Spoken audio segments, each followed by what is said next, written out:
નમસ્કાર દર્શક મિત્રો, સ્વાગત છે આપનું મંતવ્ય ન્યૂઝમાં। ગુજરાત એટ 10 સાથે હું છું અંકિતા। નજર કરીએ મહત્વપૂર્ણ સમાચારો પર। અમદાવાદ પૂર્વ ઝોનના 4 અધિકારીઓને સસ્પેન્ડ કરવામાં આવ્યા છે। અમદાવાદથી આ મહત્વના સમાચાર, જ્યાં એક સરખા બિલો કરી અને કૌભાંડ આચરવામાં આવ્યું હતું। એએમસીને રૂપિયા 20 લાખનું નુકસાન કરાવતા 4 અધિકારીઓને સસ્પેન્ડ કરવામાં આવ્યા છે। એમસી કમિશનર બંછાનિધિ પાનીએ આ આકરો નિર્ણય લીધો છે, જેમાં રાજેશ રાઠવા, ઉત્કર્ષ ભાભોર, રમેશ બારિયાને સસ્પેન્ડ કરાયા છે। વધુ વિગતો સાથે સંવાદદાતા મેહુલ દુધરેજા આપણી સાથે ફોન લાઈન પર જોડાઈ ચૂક્યા છે। જી મેહુલ, અમદાવાદના 4 આક્ષેપ લાગ્યા છે, શું કહેશો? અંકિતા, પ્રથમ વખત નથી કે પૂર્વ ઝોનની અંદર જે ભ્રષ્ટાચાર મામલે જે લોકો છે તેને સસ્પેન્ડ કરવામાં આવે। ખાસ કરીને જે ક્લાસ 1 2 અધિકારીઓ છે તે બચી જતા હોય છે, પરંતુ જે નાના અધિકારીઓ છે તેનો મરો થઈ જતો હોય છે। ભૂતકાળમાં પણ એસીબીની ટ્રેપની અંદર લાખો રૂપિયાની જે લાંચ લેતા જે 2 મોટા અધિકારીઓ પકડાયા હતા। ત્યારબાદ ફરી વખત એક મોટું કૌભાંડ છે તે અહીંયા સામે આવ્યું છે, જેની અંદર પૂર્વ ઝોનના અલગ અલગ વિસ્તાર, ખાસ કરીને વસ્ત્રાલ, રામોલ આસુજણ વિસ્તાર અને ન્યૂ મણિનગર વિસ્તારની અંદર જે ડ્રેનેજની કામગીરી કરવામાં આવી હતી। આ જે ડ્રેનેજની કામગીરી દરમિયાન જે અલગ અલગ ટેન્ડરો આપ્યા બાદ જે અલગ અલગ કંપનીઓને કામ સોંપવામાં આવ્યા હતા, જે કરોડો રૂપિયાના હતા। આ કામગીરી દરમિયાન જે 1200 મીટર ડાયામીટરની જે લાઈન નાખવાની હતી, તેની જગ્યાએ 900 મીટરની ડાયામીટરની લાઈનો નાખી દેવામાં આવી। આ સાથે જે મેજરમેન્ટ, જે માપ હોય છે, તે માપની અંદર પણ ફેરફાર કરવામાં આવી અને સાથે જ જે પ્રમાણે અલગ અલગ જે પ્રોગ્રેસ રિપોર્ટ તેમજ જે બિલો મૂકવાના હોય છે, તે બિલની અંદર પણ ઘણી જગ્યા પર સમાનતા જોવા મળી। એટલે એક પ્રકારે સુનિયોજિત જે ભ્રષ્ટાચાર અને કૌભાંડ છે તે કરવામાં આવ્યું હતું અને આ કૌભાંડ અંગેની જે કમિશનરને ફરિયાદ મળી હતી, કમિશનરે આ ફરિયાદ બાદ જે અલગ અલગ જે સુપરવાઇઝરો તેમજ જે અલગ અલગ લોકો છે આ સંકળાયેલા, તેઓની સાથે જે મુલાકાત કરી, ત્યારબાદ તેઓની પાસેથી સત્ય જાણ્યું અને ત્યારબાદ જે છે એડિશનલ સિટી ઇજનેર તેમજ બીજા જે 3 અધિકારીઓ છે, આસિસ્ટન્ટ સિટી ઇજનેર, આ તમામ 4 લોકો છે તેને સસ્પેન્ડ કરી દેવામાં આવે છે। આ સાથે ધ્રુવી બિલ્ડકોન અને જે ભગીરથ એન્ટરપ્રાઇઝ છે તેને પણ વધુ કોઈ કામ ન આપવાની પણ જે સૂચન છે તે કમિશન દ્વારા કરવામાં આવ્યું છે। જે પ્રમાણે તેઓએ જે અલગ અલગ નકલી બિલ બુકો બનાવી છે તેના લીધે 20 લાખ રૂપિયાનું નુકસાન છે, વધારાનું નુકસાન છે તે કોર્પોરેશનને આવ્યું હતું, પરંતુ કોર્પોરેશનના જે કમિશનર છે તેને એક સારી કામગીરી લીધા 4 જે ભ્રષ્ટ અધિકારીઓ છે તેને સસ્પેન્ડ કરી દેવામાં આવે છે। જી મેહુલ, સમગ્ર માહિતી બદલ આભાર। આગળ અમદાવાદથી મહત્વના સમાચાર સામે આવી રહ્યા છે, જે અમદાવાદ એરપોર્ટ પર કસ્ટમ વિભાગ દ્વારા મોટી કાર્યવાહી કરવામાં આવી છે। અમદાવાદ એરપોર્ટ પર હેરોઇનનો જથ્થો છે તે જપ્ત કરવામાં આવ્યો છે। વધુ વિગતો સાથે સંવાદદાતા કિંજલ બોરીજા આપણી સાથે ફોન લાઈન પર જોડાઈ ચૂક્યા છે। જી કિંજલ, કસ્ટમ વિભાગની અમદાવાદ એરપોર્ટ પર મોટી કાર્યવાહી, ડ્રગ્સ છે તે ઝડપાયું છે, કરોડોનું શું વિગતો? જે ઇન્ટરનેશનલ એરપોર્ટ પરથી અવારનવાર જે દાણચોરી છે તે પકડાતી હોય છે, ત્યારે વધુ એક વખત જે સરદાર વલ્લભભાઈ પટેલ ઇન્ટરનેશનલ એરપોર્ટ પરથી 9.30 કિલો જેટલું જે હેરોઇન છે તે કસ્ટમ વિભાગ દ્વારા પકડી પાડવામાં આવ્યું છે। જે ડ્રગ્સમાં જે મોટી જે હેરફેરની કાર્યવાહીમાં જે કસ્ટમ વિભાગ દ્વારા કાર્યવાહી કરવામાં આવી છે, જે માદક દ્રવ્યોની દાણચોરી છે તે અટકાવવા માટેનો આજે સફળ પ્રયાસ છે તે કરવામાં આવ્યો છે। છેલ્લા કેટલાય સમયથી જે અધિકારીઓ દ્વારા જે આ કાર્યવાહી છે તે કરવામાં આવે છે, ત્યારે અત્યારે જે કુઆલાલંપુરથી આવતા એક મુસાફરના જે હેન્ડબેગ શંકાસ્પદ હતા અને તેને તપાસતા તેની એક્સરે અને છબીના આધારે અધિકારીઓ છે તેમને માલુમ પડ્યું હતું અને ત્યારબાદ જે મુસાફર છે તેની હેન્ડબેગને તપાસ કરવામાં આવી અને તેમાંથી ગ્લુટાગ્રો અને ક્રેકર કોટન નામના ફ્લેવરવાળા લેબલવાળા ઘણા બધા પેકેટ છે તે મળી આવ્યા હતા અને પેકેટમાં જે ફૂડ સપ્લિમેન્ટ છે અને ખાદ્ય પદાર્થના બદલે શંકાસ્પદ જે સફેદ પાવડર અને સફેદ દાણાદાર પદાર્થો છે તે જાણવા મળ્યું હતું, જેને જે એફએસએલમાં મોકલવામાં આવ્યા હતા અને ત્યારબાદ જે એનડીપીએસ એક્ટ દ્વારા જે તમામની ઉપર જે કાર્યવાહી છે તે કરવામાં આવી છે, ગુનો છે તે નોંધવામાં આવ્યો છે। હાલ તો જે આ મુસાફર છે તેમની ધરપકડ કરવામાં આવી છે, પરંતુ અવારનવાર જે કસ્ટમ વિભાગ દ્વારા જે અમદાવાદના એરપોર્ટ ઉપરથી આવી રીતે જે દાણચોરી કરતા જે તત્વો હોય છે તેમની ઉપર કડક કાર્યવાહી છે તે કરવામાં આવતી હોય છે ને એક દાખલો છે તે બેસાડવા માટેની આ કાર્યવાહી છે તે કરવામાં આવી છે। જી કિંજલ, સમગ્ર માહિતી બદલ આભાર। આગળ સમાચાર મહત્વના સામે આવી રહ્યા છે, જેમાં 3 વરિષ્ઠ આઈએએસ અધિકારીઓની જવાબદારીમાં મહત્વના ફેરફાર કરવામાં આવ્યા છે. ડોક્ટર રતન કંવર ગઢવી ચારણને ન્યુટ્રિશન મિશનનો વધારાનો ચાર્જ છે તે સોંપવામાં આવ્યો છે. બી.એ. શાહ મહેસૂલ વિભાગના એક્સ ઓફિસિયો સચિવ બન્યા છે. આદ્રા અગ્રવાલને લેન્ડ રેકોર્ડ્સ કમિશનરનો વધારાનો ચાર્જ છે તે સોંપવામાં આવ્યો છે અને અરવિંદ વીને નાણાં વિભાગ અને સ્ટેટ ટેક્સમાં નવી જવાબદારી સોંપવામાં આવી છે.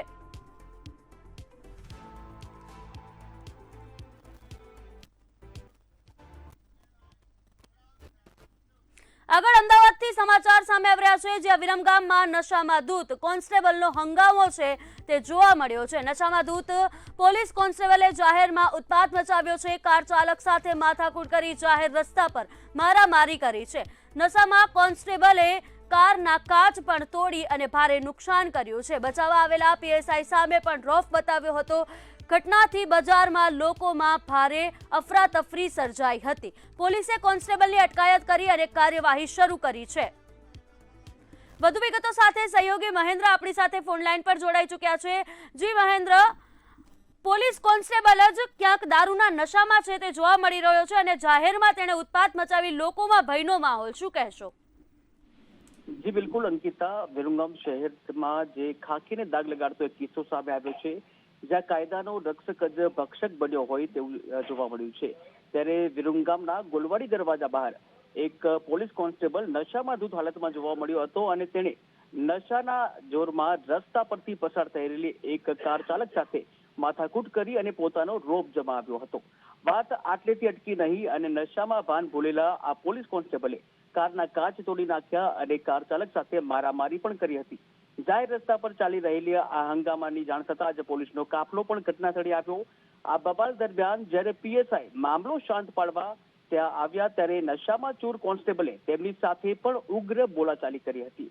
ત્યારે જાહેર સ્થળ ઉપર કલાકો સુધી ચાલેલા આ હાઈ વોલ્ટેજ ડ્રામા બાદ આખરે વિરમગામ પોલીસે મામલો થાળે પાડ્યો હતો. ત્યારે હાલમાં પીએસઆઈ નશામાં ધૂત પોલીસ કોન્સ્ટેબલની જે અટકાયત કરવામાં આવી છે અને કોન્સ્ટેબલ તેમજ કાર ચાલક બંનેને વધુ કાર્યવાહી માટે પોલીસ મથકે લઈ જવામાં આવ્યા હતા. પરંતુ હવે પ્રશ્ન એ થઈ રહ્યો છે કે અહીં જ્યારે નશામાં ધૂત પોલીસ કોન્સ્ટેબલની જે અટકાયત કરવામાં આવી છે ત્યારે તેના વિરુદ્ધ હવે પ્રોહિબિશન એક્ટ હેઠળ કાર્યવાહી કરવામાં આવે છે કે કેમ, આ સાથે જ બીએનએસ તેમજ તેના વિરુદ્ધ ખાતાકીય એક્શન લેવામાં આવશે કે કેમ, તે પણ એક પ્રશ્ન થઈ રહ્યો છે. જી મહેન્દ્ર, સમગ્ર માહિતી બદલ આભાર. મહેસાણાથી સમાચાર સામે આવી રહ્યા છે, જ્યાં ભાજપના સંમેલનમાં નીતિન પટેલ ભડક્યા હોય તેવું ક્યાંક સામે આવ્યું છે. ખિસ્સામાં હાથ નાખી ફરતા નેતાઓને ટકોર કરી છે. સ્થાનિક સ્વરાજ સમારંભમાં કડક શિખામણ આપવામાં આવી છે. જૂના સંઘર્ષો યાદ કરી ઇતિહાસને વાગોડ્યો હતો. પ્રજાનો વિશ્વાસ માત્ર કામથી જીતાય એવું કહ્યું હતું. ચંપાબા ટાઉન હોલમાં આ સમગ્ર અભિવાદન કાર્યક્રમ છે તે યોજાયો હતો.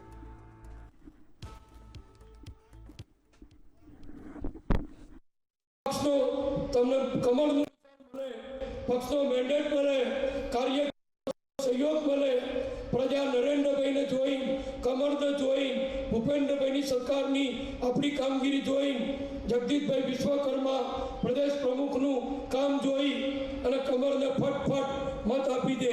આજે પણ હું કહું છું, હજુ ઘણા ઉમેદવાર એવા હશે જે ચૂંટાઈ નહીં બેઠા છે, એમને એમના વિસ્તારની પ્રજા ત્યાં લઈ જઈને ઊભા કરીએ તો કદાચ ઓળખતા પણ નહીં હોય.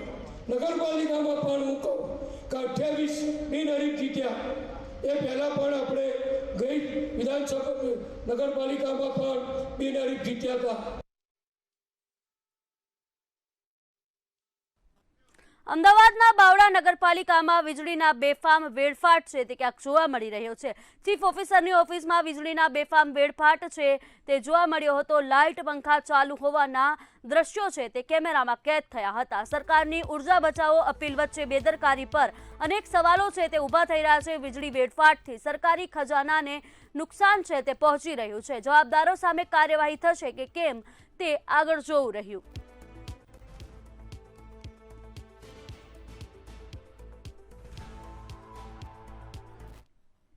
આગળ ભાવનગરથી સમાચાર સામે આવી રહ્યા છે, જ્યાં ભાવનગરના મહુવામાં પેટ્રોલ પંપ પર લાઈનો લાગી છે. પેટ્રોલ પંપ પર લાંબી લાઈનો છે તે જોવા મળી હતી. ડીઝલ અછતની અફવાને કારણે પેટ્રોલ પંપ પર લાઈનો છે તે લાગી હતી. ખેડૂતો ડીઝલ ભરાવવા લાઈનોમાં ઊભા રહ્યા હતા. ડીઝલ પૂરતું મળશે તેવી આશા છે તે વ્યક્ત કરવામાં આવી હતી અને લોકોને અફવાથી દૂર રહેવા અપીલ કરવામાં આવી હતી. હાલની વૈશ્વિક પરિસ્થિતિના હિસાબે પૂરતો જથ્થો ન મળવાથી અચાનક ખેતીની સિઝન હોવાથી ખેડૂતોને પૂરતી હાલાકી પડે છે. તેથી ઉપરથી શોર્ટ સપ્લાય હોવાથી માલ મળતો ન હોવાથી અત્યારના આ ટ્રાફિક છે. વૈશ્વિક સપ્લાય રેગ્યુલર થાય, કંપની પૂરતો માલ આપે તો બહુ સારું છે, તો હાલાકી ઓછી થાય. આગળ રાજકોટથી સમાચાર સામે આવી રહ્યા છે, જ્યાં રાજકોટના જસદણમાં માંડવરાય હોસ્પિટલ સામે કચરાના ઢગલા છે તે જોવા મળ્યા છે. સ્થાનિક લોકો દ્વારા અનેકવાર નગરપાલિકાને રજૂઆત કરવામાં આવી છે. નગરપાલિકા હજુ સુધી કોઈ કડક કાર્યવાહી કરતી નથી તેવા આક્ષેપો પણ લાગ્યા છે. અહીં વારંવાર કચરો નાખવાની મનાઈ કરવા છતાં છે ને એ કચરો નાખી જાય છે. ઘણીવાર અમે રજૂઆત કરી છે, રૂબરૂ બધાને મળી ગયા છે, છતાં પણ અહીંયા બધા કર્મચારીઓ જે પાલિકાનું સફાઈ કામ કરતા હોય એ લોકો અહીંયા નાખી જાય છે. બીજા તો નાખી જાય છે. વારંવાર મનાઈ કરી છતાંય કચરો અહીંયા નાખવા આવે છે.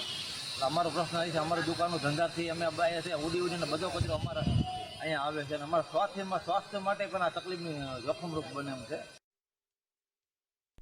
વડાપ્રધાન નરેન્દ્ર મોદીની ઈંધણ બચાવવાની અપીલને પગલે રાજ્યમાં સરકાર અને વિવિધ વિભાગોએ અમલ શરૂ કર્યો છે. મુખ્યમંત્રીઓથી લઈને અધિકારીઓ સુધી હવે ઇલેક્ટ્રિક વાહનો અને કાર પુલિંગ તરફ વળ્યા છે. સરકારી કચેરીઓમાં પણ કાર પુલિંગને પ્રોત્સાહન આપવામાં આવી રહ્યું છે.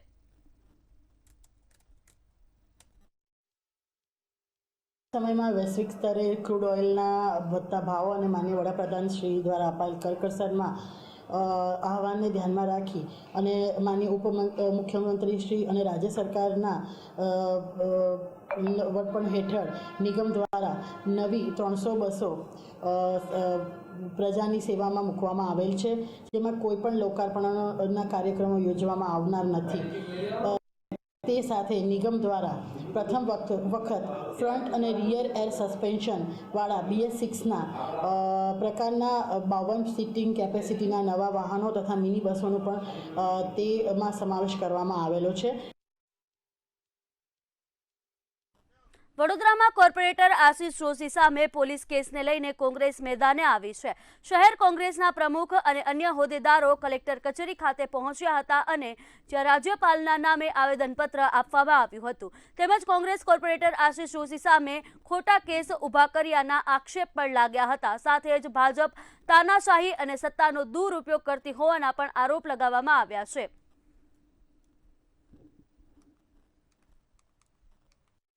આશિષ જોશી પર ખોટી રીતે કેસ કરીને જે ષડયંત્ર રચ્યું છે, જ્યારે એક બુટલેગર જે મુખ્ય આરોપી જામીન પર છૂટી ગયો, પરંતુ આશિષ જોશીને જામીન ના મળ્યા.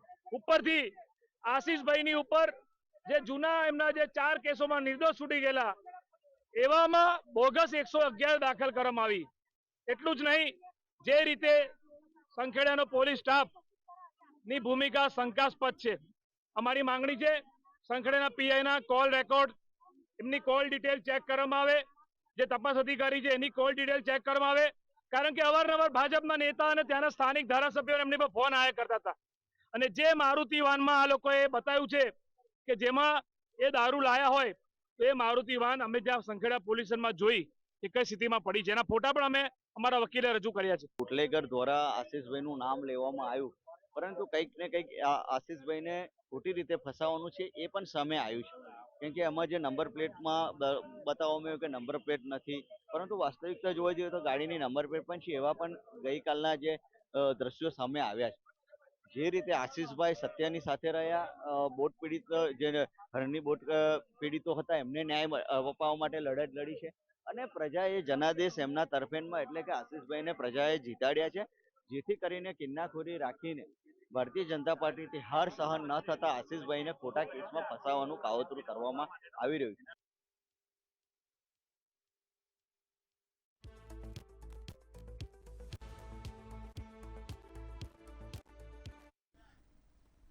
સુરતના પાંડેસરામાં યુવક પર હુમલો થયો હોવાની ઘટના સામે આવી છે. અજાણ્યા ઇસમોએ યુવક પર તીક્ષ્ણ હથિયારો વડે હુમલો કર્યો હતો. યુવકને ગંભીર ઇજાઓ પહોંચતા સારવાર અર્થે હોસ્પિટલ ખસેડવામાં આવ્યો હતો. બનાવની જાણ થતાં પોલીસે ઘટના સ્થળે પહોંચી અને તપાસ હાથ ધરી હતી. અંગત અદાવતમાં હુમલો થયો હોવાની શંકા વ્યક્ત કરવામાં આવી રહી છે.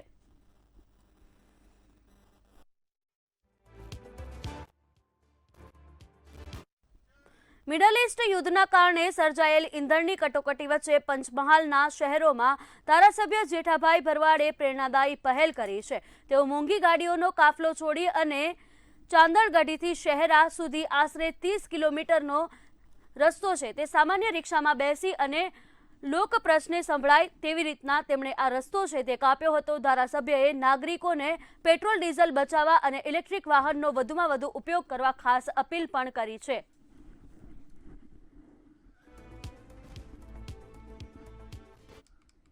આજે સરપંચો ગામમાં જાય તો લોકોને ખબર નથી હોતી કે આ શું કામ તમે કામ નથી કરતા.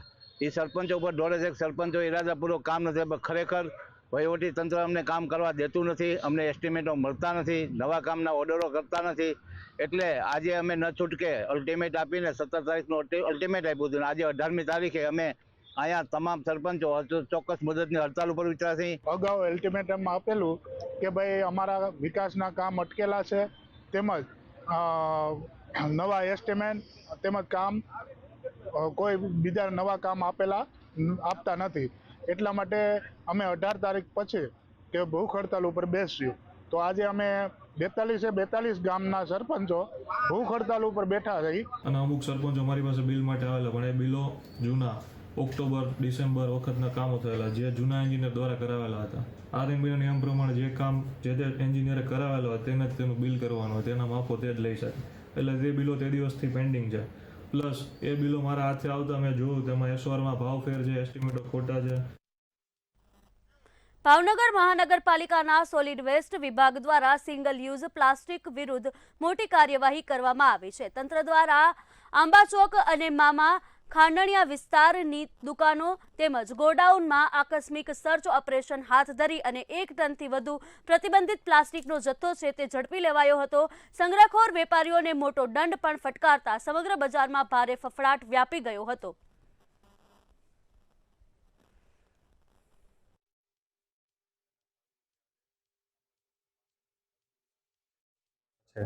તેમની દુકાન અને તેમની સામે એમનો જે સ્ટોરેજ હતો ત્યાંથી 1 ટન જેટલો જથ્થો છે સિંગલ યુઝ પ્લાસ્ટિકનો છે જપ્ત કરવામાં આવેલો છે. આ સિવાય 4 નાના વેપારીઓ છે કે જેમની પાસેથી 25 કિલો, 17 કિલો, 8 કિલો અને 1 કિલો જેટલો છે સિંગલ યુઝ પ્લાસ્ટિકનો જથ્થો છે જપ્ત કરવામાં આવેલો છે. અને તેમની સામે દંડનીય કાર્યવાહી કરી અને 5,000, 2,000 પ્રમાણેની પેનલ્ટી છે એ વસૂલવામાં કરવામાં આવેલી. રાજકોટ જિલ્લાના ધોરાજીમાં હીટવેવની અસર ગંભીર બનતા સિવિલ હોસ્પિટલમાં દર્દીઓની ભીડ વધી છે. તાવ અને પેટ દર્દના કેસમાં વધારો થતા ઓપીડી બહાર લાંબી લાઈનો છે તે લાગી રહી છે. હીટવેવને કારણે દર્દીઓની સંખ્યામાં અંદાજે 30% વધારો નોંધાયો છે. હોસ્પિટલમાં ORS કાઉન્ટર શરૂ કરી 24 કલાક સ્ટાફ તૈનાત રાખવામાં આવ્યો છે. ડોક્ટરોએ જરૂરી કામ સિવાય બપોરે બહાર ન નીકળવાની સલાહ પણ આપી છે. અમારી હોસ્પિટલ ખાતે ઓપીડી અમારી તમામ SDHમાં ધોરાજીની 25,000 થી 26,000 ઓપીડી માસિક નોંધાઈ છે. અંદાજે દરરોજ 600 થી 700 દર્દીઓ લાભ લે છે. મુખ્યત્વે અત્યારે જોઈએ તો દર્દીઓમાં સામાન્ય પેટમાં દુખાવો, તાવ આવવો અને લૂ લાગવાના બનાવો બનતા હોય છે. અમારી હોસ્પિટલમાં દરેક ઓપીડીની જગ્યાએ અમે ORS પણ તૈયાર રાખેલા છે.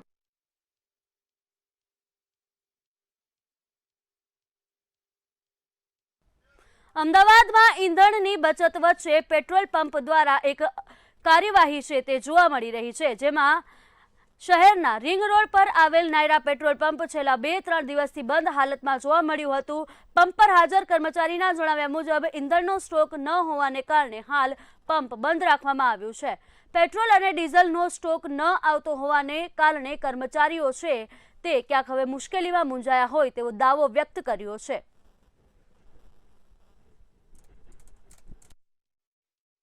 આળસિયા અને ગાડી આગળથી આવતી નહીં એના લીધે એટલે સ્ટોક નથી પેટ્રોલ ડીઝલનો? આગળથી સ્ટોક નથી, એના લીધે ગાડી અત્યારે મળતી નથી. હજુ કેટલા દિવસ બંધ રહી શકે? આ તો નક્કી નથી, એ આપણને ખબર ના, શેઠને બધું ખબર હોય એ ત્રણ દાડે છે. અહીંયા લોકો આવે અને તમે શું કહો છો? ગાડી નહીં આવતી ને શું ના પાડતી, અત્યારે નહીં થાય.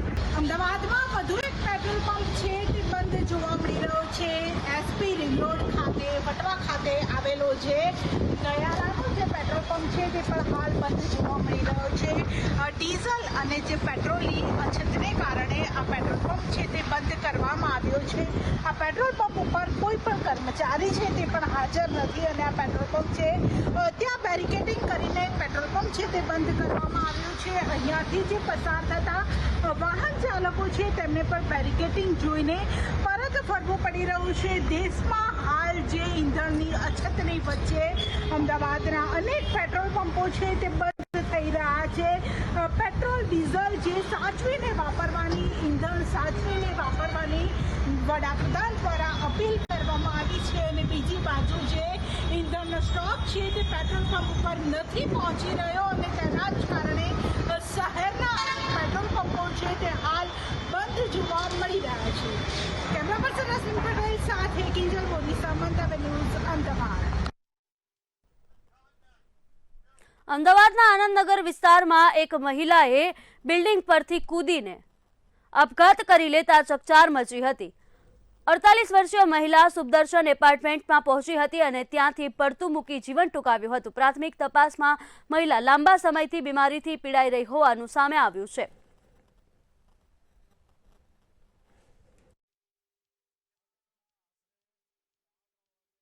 ત્રણની વચ્ચે મારા મોબાઈલ ઉપર ફોન આવ્યો, હું ઓફિસમાં હતો અને સિક્યુરિટી ગાર્ડે કહ્યું અમારા સી બ્લોકમાં નીચે જે છે એણે કે આપણા બિલ્ડિંગ ઉપરથી કોઈએ સુસાઇડ કર્યું છે. એટલે મેં તરત એને કહ્યું કે ભાઈ તું જોઈ લે કોણ છે. એટલે એને કીધું કે હું ઓળખતો નથી, આપણું કોઈ છે નહીં, કોઈ બહારનું જ છે. સિક્યુરિટી ગાર્ડ પણ 10 વર્ષથી જોબ કરે છે એટલે એને ખબર હોય. એટલે પછી તરત મેં એને ગાઈડ કર્યું, મેં કીધું તું 108ને ફોન કર અને જાણ કર. એટલે એને 108ને ફોન કર્યો. સુરેન્દ્રનગરમાં ગત વર્ષે ઓક્ટોબરમાં કેનાલમાંથી મળેલ અજાણા મૃતદેહના કેસના શરૂઆતમાં અકસ્માતે મોતનો ગુનો નોંધાયો હતો, પરંતુ થોડા સમય બાદ અમદાવાદ ક્રાઇમ બ્રાન્ચને મળેલી બાતમીના આધારે તપાસ શરૂ કરવામાં આવી હતી. તપાસ દરમિયાન આ કેસ માત્ર અકસ્માત નહીં પરંતુ હત્યાનો હોવાનું સામે આવ્યું છે. ક્રાઇમ બ્રાન્ચે વિગતવાર તપાસ કરીને 2 આરોપીઓ કાંતિલાલ ઉર્ફે ભરત સાબરિયા અને જાગૃતિ શાંતિગીરીની ધરપકડ કરી છે.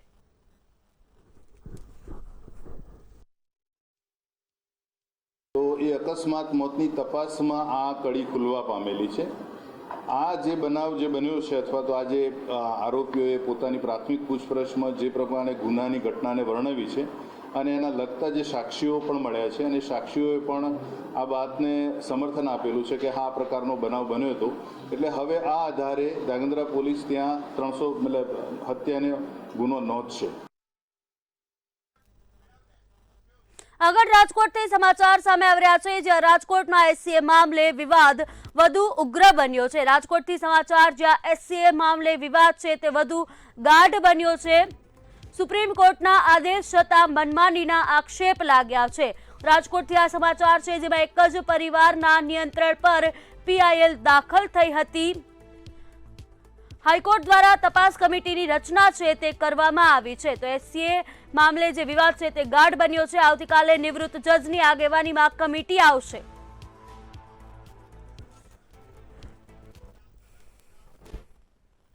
જામનગરમાં વૃદ્ધ દંપતીને સમાજ દ્વારા મદદ કરવામાં આવી છે. જામનગરથી આ સમાચાર સામે આવી રહ્યા છે, જ્યાં વૃદ્ધ દંપતીને સમાજે મદદ કરી છે. જામનગરથી આ સમાચાર છે, જ્યાં વૃદ્ધ દંપતીને મદદ કરવામાં આવી. મનપા દ્વારા મકાન ડિમોલેશન કરવામાં આવ્યું હતું, જે બાદ સમાજ દ્વારા તેમને મદદ કરવામાં આવી છે. આહિર સમાજે આક્રોશ છે તે વ્યક્ત કર્યો છે. જે ડિમોલેશન થયું હતું તેને લઈને આક્રોશ વ્યક્ત કરવામાં આવ્યો છે. કાયદાની વિરુદ્ધ કાર્યવાહી કર્યા હોવાનો આક્ષેપ છે તે સમાજ દ્વારા લગાવવામાં આવ્યો છે. કમિશનરની બદલી બાદ કાર્યવાહી છે તે ઝડપાઈ હોવાનો દાવો છે તે કરવામાં આવ્યો છે. સમગ્ર સમાજ છે તે એકત્રિત થયું હતું. જામનગરમાં જે ડિમોલેશનની ઘટના બની હતી તેમાં વૃદ્ધ દંપતીને સમાજે મદદ કરી છે.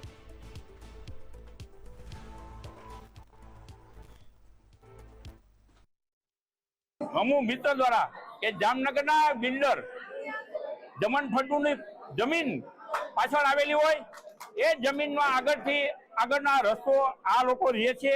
છેલ્લા 40 વર્ષથી આ દંપતી પરિવાર ગરીબ પરિવાર ત્યાં રહે છે. જો સરકારને કોઈ પણ મિલકત પાડવી હોય તો જામનગરમાં અનેક અસામાજિક લોકોની મિલકતો છે, છતાં પણ સરકારે તાત્કાલિક 24 કલાકની નોટિસ આપ્યા વગર સીધી પોલીસ મહાનગરપાલિકાના જવાબદાર અધિકારીઓ સાથે લઈ અને આ એક વૃદ્ધ દંપતીને કોક બિલ્ડરના ઈશારે આખું પતંત્ર રહી ગયું છે. એની સામે જામનગર સમાજના અમારા બધા આગેવાનો, ચાહે આગેવાનો હોય, સામાજિક આગેવાનો હોય, અમારા બધા ગ્રુપ સખત આને વખોડી કાઢે છે. ગુજરાત એટ 10 માં હાલ બસ આટલું જ. વધુ સમાચાર માટે જોતા રહો મંતવ્ય ન્યૂઝ. નમસ્કાર.